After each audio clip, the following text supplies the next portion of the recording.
Imagine trying out for all of your father's films and being turned down each time. Scott Eastwood lives like that. Scott didn't get the call even after Clint instructed American Sniper. Scott had to subsist by parking cars and mixing drinks, while his father was winning Academy Awards. He was a better bartender than an actor. He was so scorched by Hollywood by the age of 35 that he thought about becoming a firefighter. However, his professional difficulties aren't the most startling aspect. That's what transpired when he eventually confronted his father. Scott Clinton Reeves was born in Monterey, California, on March 21, 1986. There were no headlines announcing his birth. Even his own father didn't publicly admit it. Eastwood, Clint. Clint was already well known at the time, having directed and starred in successful films such as Pale Rider. Scott's life, however, was quietly starting in the background of a scandal while he stood strong on red carpets. Jocelyn Reeves, his mother, was a flight attendant. In the middle of the 1980s, she had met Clint on one of his frequent travels. What transpired was a covert relationship that lasted for at least 3 years, during which Clint was openly connected with Sandra Locke, an actress. Locke was unaware that he was leading to separate lives. Only after a long litigation. Years later did she learn about Scott and his younger sister, Catherine, whom she thought were exclusive. The Eastwood name was not on Scott's birth certificate at the time of his birth. In a covert effort to hide the affair, he was identified as Scott Clinton Reeves. In 1988, Catherine was born. The truth could no longer be concealed indefinitely by that point, because the secret had spread so widely. However, Clint didn't raise kids, and he didn't publicly acknowledge them either. Clint had previously been mayor of the Sleepy Village of Carmel, Bethesda, where Scott grew up. However, the boy who grew up there didn't lead a famous life.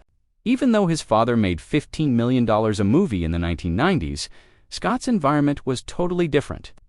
Jocelyn relocated them to Hawaii when he was 10 years old. It was more than a simple change of scenery. Scott and the Eastwood spotlight were supposed to be separated by thousands of miles. Scott had a simple life there, one that his peers never questioned. They were unaware of his father's involvement in Hollywood. Additionally, Clint remained mostly out of sight and out of reach. While Clint amassed a fortune through new projects and successful movies, Scott survived on the pay of Jocelyn's flight attendant job. When he was a teenager, he did construction jobs.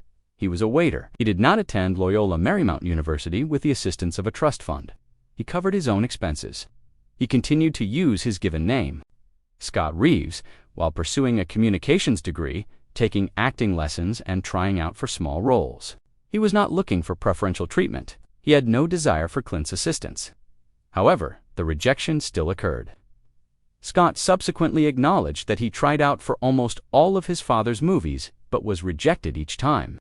Clint declined to assist, even when he directed American Sniper, a movie that made over $547 million and had 6 Oscar nominations.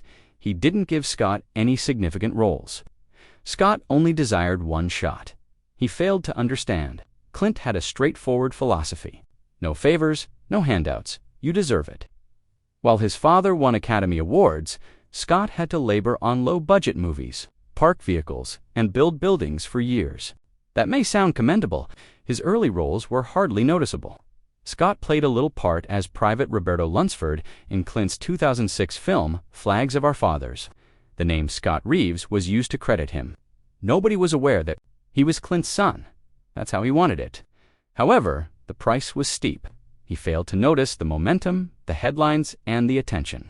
He disappeared into the credits of movies like Player 5150 and Pride. These weren't only independent movies. Some went directly to the video. Others only performed in a few theaters. Despite his best efforts, he was unable to break free from his career stumbling block. It wasn't any easier for his family. Clint Eastwood was married to 6 different women and had 8 children. One piece of that puzzle was Scott. His half-siblings were Morgan, Francesca, born in 1993 with actress Frances Fisher, Kyle and Allison, born during Clint's marriage to Maggie Johnson, Kimber, born in 1964 to a stunt woman, and Lori, born in 1954 and placed for adoption, born in 1996 to Dina Ruiz, a news anchor. Some of these kids had affluent upbringings, others did not, such as Catherine and Scott. Some didn't cross paths until they were adults. Family get-togethers were uncomfortable. Under the surface, resentment simmered. Scott had a hard time growing up in Hawaii. He acted out. Due of his fighting, he was suspended. He then described his anger management problems. Although he was aware of his father's identity, he was unable to discuss it. It couldn't be asked why he wasn't there. He was unable to articulate to others why he felt both significant and unnoticeable. He enrolled at Carmel High after they got back to California in 2000. The truth slowly came to light. He was treated like a king by some of his peers. He was ridiculed by others. To avoid the parallels, he thought about retaining the name Reeves indefinitely. He stopped hiding by college. However, he continued to reject Clint's influence. He submitted an application for financial assistance. He put in a lot of overtime. He tried out for jobs that paid almost nothing. Then, something started. To change, Scott was cast in the 2009 film Invictus. This time, Scott used his true last name, but it was still another Clint Eastwood movie. The movie was about demonstrating your abilities under duress. Fighting to be taken seriously was the goal, and Scott was doing precisely that. Scott Eastwood took a huge gamble at the age of 26. Not one, but 3 horror movies signed him to a deal. No one even knew his true name, and his position in Texas Chainsaw 3D would have tied him into a trilogy. His name was still Scott Reeves. To avoid being known as the son of Clint Eastwood, filming took place in August 2011 in Shreveport, Louisiana. Scott had not even witnessed the first Chainsaw Massacre in Texas. He had just seen the Jessica Biel remake, but he entered one of the most recognizable horror franchises. It was marketed as a direct sequel to the 1974 original and ended up becoming the 7th installment. Then, a significant turning point occurred. A year later, in 2014, Scott starred in Brad Pitt's grim World War II movie Fury. This wasn't a small part. He portrayed Sergeant Miles, the newest member of the tank crew. The ensemble received the Best Ensemble Award from the National Board of Review. This meant that Eastwood was now standing shoulder to shoulder with Pitt, Shia LaBeouf, and John Bernthal, all while continuing to demonstrate that he wasn't riding on a renowned last name. It was recognized by the industry, and it went beyond simply showing up. Scott had to operate actual Sherman tanks from the 1940s and undergo rigorous military training. This labor was emotional, physical, and raw. However, it was worthwhile. Critics began referring to him as a legitimate actor and not merely Clint's kid for the first time. Scott made yet another unanticipated move in 2015, this time into romance. He plays a bull rider who falls in love in Nicholas Sparks' film The Longest Ride. Classic Sparks. Slow burns, intense feelings, and difficult decisions were all present. Here's the crazy part, though. Scott performed his own stunts while bull riding. That was in the midst of a year full of big films and Marvel celebrities. Scott, nevertheless, took the lead. He even received a nomination for Breakout Star. In a choice film, studios had a new perspective on him, and just when everyone believed they understood him, Scott surprised them all once more. He appeared in Taylor Swift's Wildest Dreams music video later that year. He portrayed the main love interest in a romantic African film set in the 1950s, not simply a cameo. It was one of Swift's most sensual and visually stunning videos, and it was directed by Joseph Kahn. Both the outrage and the sultry sequences were unexpected. Industry insiders cautioned him against it. It might destroy his credibility as a genuine actor, they said. Scott nevertheless went for it.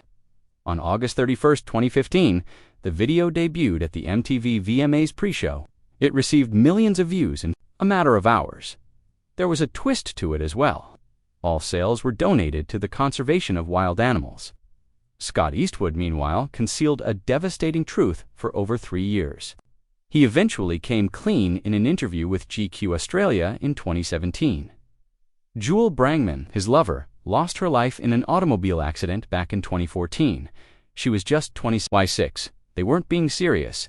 It was the type of mishap that most people ignore. Jewel, however, didn't. She passed away right away, and Scott never mentioned anything. Not to her family, not to the whole public. He didn't say anything till that particular interview. Jewel was renting a 2001 Honda Civic and traveling from San Diego to Los Angeles. In a minor chain reaction collision en route, she slightly rear-ended another car. Nothing appeared to be lethal.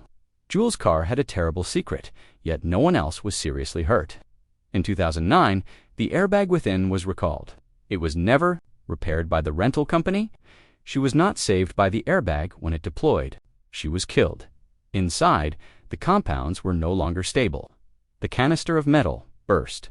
Her neck was ripped by a shrapnel fragment. It split her spine, according to Scott, since it was so forceful. The only injury was that she was killed by one flying piece of metal. It was a Takata airbag. In the United States, their airbags were installed in 24 million vehicles. In American history, it grew to be the largest car recall. However, that recall came too late for Jules. The consequences included her. Alexander Brangman, her father, was devastated. To be nearer to his daughter, he had relocated across the nation. His only child was her. His best friend was her. She promised to always be his little daughter on the final Father's Day card she handed him. She vanished 3 months later. Scott was heartbroken. He claimed that, although he had lost friends in the past, he had never lost a loved one in that way. He had never experienced losing a spouse. He was altered by that. It made dating more difficult, he claimed. It made it more difficult to trust others. He didn't even inform Jules' father for years. He said in 2017 that he was still at a loss for words. Jules' dad had pleaded for clarification. He wanted everyone to see how much he loved her. Scott, however, said nothing, and it was evident when he eventually spoke. He was not cured. He remained broken. The collision wasn't the only thing that hurt Scott. It resulted from his failure to act. He never called or made contact. That guilt hung over him. And it wasn't just grief when he eventually opened up. It was about terror, emotional paralysis, survivor's remorse, and shame. His father had lost everything, and he was unsure of how to handle him. However, Scott Eastwood had another mentor in the form of Paul Walker prior to all of that. Prior to the heartbreak, the star of Fast and Furious was more than just a colleague. He served as a big brother, buddy, and mentor. Additionally, he taught Scott Brazilian Jiu-Jitsu, which would eventually help him emotionally survive. Around 2007, Paul introduced Scott to the sport. It was more than just workout for Paul. It was a lifestyle.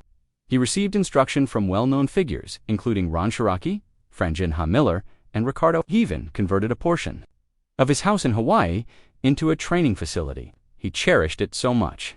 When Paul passed away in 2013, he was already a brown belt. He intended to receive his black belt shortly. He didn't make it. However, it was given to him posthumously by his professors 2 weeks after his passing. Scott was serious about Paul's present. He didn't train haphazardly. He accepted it. He claimed that it taught him how to tolerate both bodily and mental agony, maintain humility, and control his ego. He said, "No matter who you are, some people will choke you out, and some people will choke you out." The lesson was that no celebrity, you couldn't be protected on the mat by any Hollywood last name or muscles. Every inch was earned. This was crucial for someone like Scott, who grew up under Clint Eastwood's shadow. Something that pulled the expectations away was what he needed. It was jiu-jitsu. He learned to respect his boundaries as a result. It provided him with a secure place to fail. It became a part of who he was.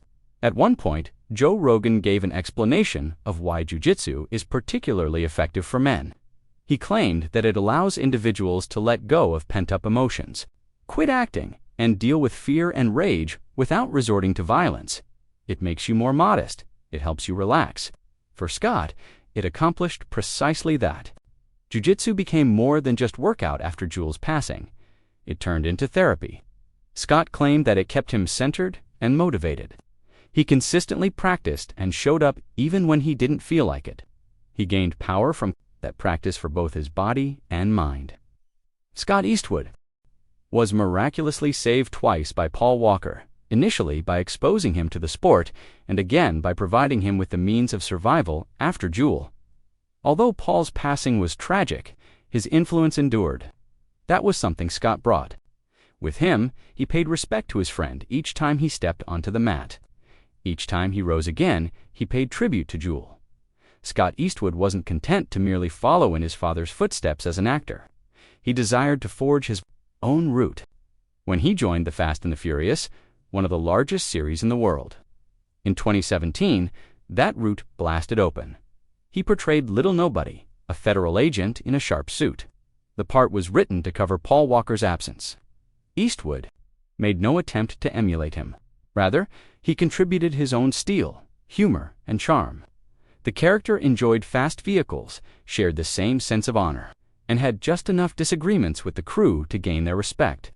Eastwood gained immediate international recognition thanks to the franchise, which has now generated over $6 billion in revenue globally. It wasn't merely a cameo either. He demonstrated his ability to handle huge action and big actors by assisting in the hunt for Cypher, the villain played by Charlize Theron. But it wasn't a singular incident. Eastwood grew even more in 2018. He stepped into the enormous shoes of the original film's legacy by co-leading Pacific Rim Uprising. Robots, monsters, explosions, and Eastwood were all prevalent in the film. The movie made $291 million, even though critics weren't impressed. Eastwood, too. Despite physical stunts, CGI, and green screens, he maintained his dignity. He was being tested on his ability to carry a worldwide blockbuster. He also didn't break. Then he changed course in 2019. The Outpost was not ostentatious or noisy. It was achingly honest, passionate, and unvarnished. Eastwood portrayed a soldier who was stranded during one of the riskiest engagements of the war in Afghanistan. It was not a fantasy of heroes. It was emotional, frightful, and messy. It was praised by the critics. The rating on Rotten Tomatoes was 93%. Veterans reported that it seemed authentic. When Eastwood murmured, "No, not today," one critic even remarked that he sounded just like a young Clint. He did more than just demonstrate his fighting prowess this time. He showed that he was capable. Fans had missed him in F9, but he made a triumphant comeback in 2023 in Fast X. Little Nobody took over after Mr. Nobody left. Despite the presence of Vin Diesel, Jason Momoa, and Brie Larson, Eastwood managed to hold his own. The film hinted that Eastwood's role would grow even more significant in subsequent tales. He remained relevant in a franchise that is always changing, and in 2025, he achieved his greatest breakthrough to date. Alarum wasn't your average action movie. The fight with Sylvester Stallone lasted for 95 minutes. The story, which was directed by Michael Polish and distributed by Lionsgate, featured two former spies as they attempted to live in harmony. They are drawn back into the pandemonium by a plane disaster, a murderous pursuit, and an enigmatic hard drive. The grit was brought by Stallone. The fire came from Eastwood. Watching them together was like a master class, the director stated. Eastwood not only made it through the scenario, but he also mirrored Stallone's every motion. It was more than a film. Action legends seemed to be passing the mantle from one generation to the next. Eastwood was also working on another project while the cameras were rolling. Produced here, started in 2019 with businessman Dane Japan. This was no ordinary line of celebrity apparel. The mission was patriotic. American-made should still have meaning, according to Eastwood. Their business began with the fundamentals. Boxers, socks, and T-shirts are all produced in American factories. Not cheap, not outsourced. Every thread has real American hands behind it. It's the hard-working people across the nation, he remarked, that enable our brand. He meant it, too. Eastwood did more than serve as a spokesperson. He and Japan worked closely together, even down to how each shirt fit. It was a straightforward but audacious notion. Create high quality every day necessities and share the tales of the artisans who created them. Every product served as a reminder that American manufacturing was still alive and well. All it needed was someone to give it new life. September 2019 saw the soft launch of the brand. Supporters could get early discounts on their website, but it was difficult behind the scenes. They needed to find suppliers who shared their vision, improve materials, and redesign designs. The majority of these goods were often produced elsewhere. Eastwood was committed to demonstrating their superiority at home. It wasn't about following trends in fashion. It has to do with pride. Every product had a backstory in addition to its label. It demonstrated what America was still capable of producing if someone was prepared to take the chance. However, Made Here wasn't only about clothes. it was a much larger vision. According to Eastwood, their present line was only the start. Their goal was to enter new markets while maintaining American manufacturing, still centered on employee pride. They had no desire to sell goods. They aimed to alter consumers' perceptions of purchasing them. It was a movement supported by genuine principles. Scott Eastwood's early years were never typical. Not with Clint Eastwood for a father. Not when everyone knows what your last name means before you do. When Scott was only 16, their relationship reached its peak intensity. He made a grave error. He left his 14-year-old sister alone at the party he accompanied her to. It was not a huge thing to him. Perhaps all he wanted to do was go out with his mates and drink a beer.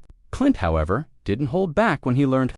After grabbing Scott, he hit him in the face and threw him against the wall. There was no lecture. There was no warning. The lesson was violent. Clint took hold of his throat and stated one thing: you should never, ever leave your sister at a party. Scott never forgot that moment. Clint Eastwood grew up in an era when being a father meant using harsh discipline. Later, Scott claimed that his father didn't think modern parenting was a bad idea. You did something bad at their home. You were disciplined. That was the way it went. No handouts were available. Clint gave Scott's request for $8,000 to purchase a truck. No thought at all. Scott had a job, so he just said no. He was making money. That was sufficient. The rest he had to work out on his own. And he did. He learned more than survival skills from Clint. He instilled in him the values of punctuality, hard effort, and taking life seriously. According to Scott, that's where his hustler mindset originated. He had to work for what he desired. In 2022, Scott made one of the most significant choices of his career. He was offered a 3-picture deal by Warner Brothers. One of them was a member of the Suicide Squad. It was the type of offer that most performers hope to receive. Big exposure, big money. Scott, however, wasn't pleased with it. The pact didn't sit well with him. They don't want to pay me real money, and there isn't a script for the next film, he informed his father. Clint made no attempt to push him. Just do it if it feels right, he urged. Otherwise, don't. That was it. No big speech, no pressure, just intuition. Scott then left the transaction. Something significant was revealed in that moment. Clint was more than just a dad. He served as a mentor. Scott learned from him that respect and intuition, not just celebrity or wealth, should guide one's job decisions. However, their bond was not based solely on disagreements or lessons learned. It was based on stories as well. Clint is now 94. He is among the surviving icons of classic Hollywood. Scott is aware of that. He makes an effort to get as many stories as possible from him. They can be crazy at times, old movie sets or Frank Sinatra stories, tales that might go well in a museum. Since Clint doesn't tell them very often, Scott pays close attention when he does. He once told his father, "You're not going to be around forever," and he meant it. As a child, Scott recalls working on the Space Cowboys set. He recalls being in the seat next to Clint while he piloted a helicopter across the California coast. Clint would occasionally even let him use the controls. That kind of moment wasn't only cool. Scott was able to witness the true nature of his father. Thanks to them, totally in control of his world, brave and focused. Scott is currently creating his own universe. The best-selling Colleen Hoover book served as the inspiration for his upcoming big-budget movie. Regretting You, on October 24, 2025, is scheduled to open in theaters. The cast is piled high: McKenna Grace, Dave Franco, and Allison Williams. The narrative is poignant. Decades of secrets are revealed, and a family is destroyed in an automobile tragedy. Hoover is an executive producer herself. Scott is aware of the strength of the Hoover fan base, and he is entering a potentially explosive world if the movie is a success. But he is not going to stop there. He portrays Robeson, a man who assists in finding a lost child who has been sent to the Middle East. In the film Stolen Girl, it is based on Maureen Dabu's actual story. The mother is portrayed by Kate Beckinsale. The film, which was filmed in Italy, explores conflict zones, international betrayal, and unwavering parental love. It's painful, gritty, and incredibly real. In addition, he is shooting Lucky Strike. The Battle of the Bulge is the setting for this World War II movie. Rod Lurie, who also created The Outpost, is the director. It's a personal story. It is based on an actual interview the author conducted at the age of 16 with a war veteran.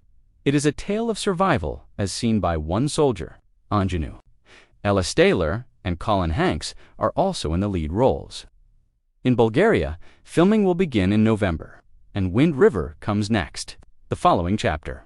It is a follow-up to the 2017 smash hit.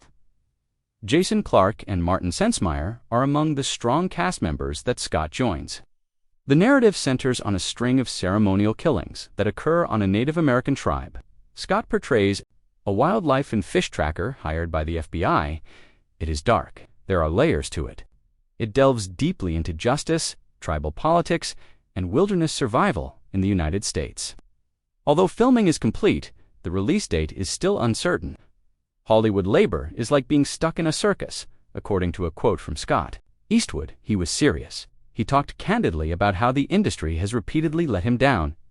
In an interview from 2022, he was 35 years old at the time and was already beginning to wonder if it was worth staying for the long run. "I've had some burns," he added.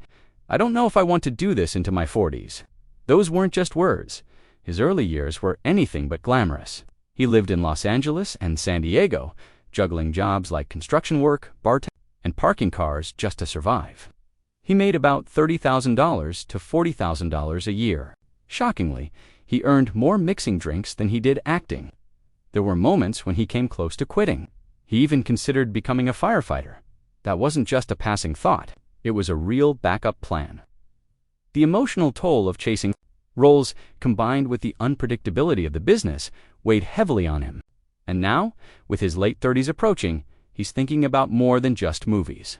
He doesn't have a family yet, but he wants one. And he's deeply worried about what that life would look like, especially the idea of being away from his kids, all the time, just to keep working in an unstable business. While Hollywood drained him, something unexpected kept him grounded. Brazilian Jiu-Jitsu. He got into it because of his friend, Paul Walker. They met over a decade ago, and Walker introduced him to the sport around 6 to 8 years before his tragic passing. Paul was obsessed with it. He had mats in his home in Hawaii so he could train anytime. That influence stuck with Eastwood. He started training seriously, and it changed him.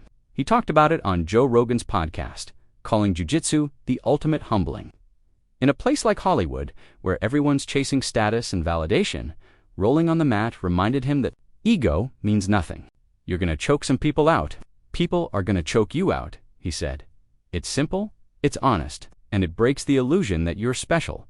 That mindset, that calm, that reality check," he said. "It's why the best jiu-jitsu guys are the most grounded people he's ever met."